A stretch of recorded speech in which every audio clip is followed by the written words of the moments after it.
ignored Honorable Soro. Mr. Speaker, going through this bill, you see an attempt to not only ridicule the hustlers or the poor Kenyans, but to actually kill them. Why do I say so? Mr. Speaker, we all know that this country lies solely on fuel and petroleum products. Every facet of the economy is driven by fuel and petroleum products. And therefore, the moment you set out increase VAT on fuel and petroleum products from 8 to 16%, you essentially mean that life, the cost of living is going to skyrocket automatically.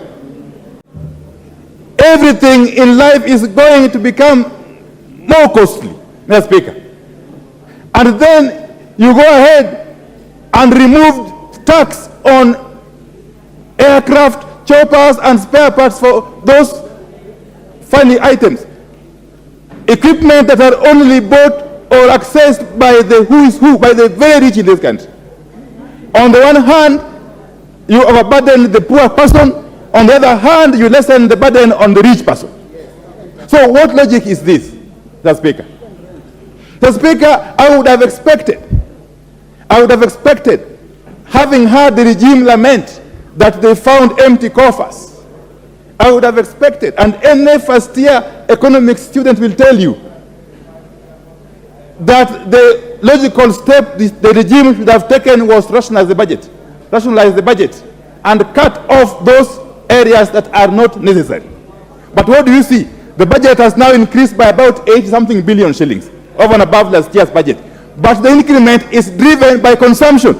You see the money allocated to the office of the president, the money allocated to the office of the deputy president, the money allocated to the office of the prime cabinet, whatever.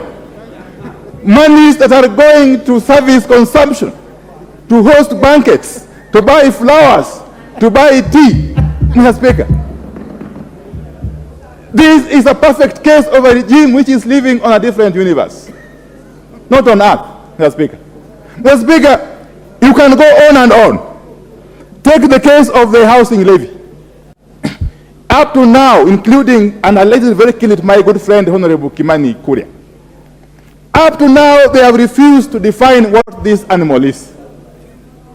We do not know whether it is a levy, it's a tax, it is a fine, it's a penalty. Nobody knows, Mr. Speaker. And then they come here and want to tell us that they have reduced it from 3% to 1.5%. Mr. Speaker, they have even worsened the situation now. The situation has now worsened because the cap which was there initially of 2,500 has been removed. Now they have targeted even those who are earning bigger salaries more. Now they have attacked the low person, the middle person, and the higher person.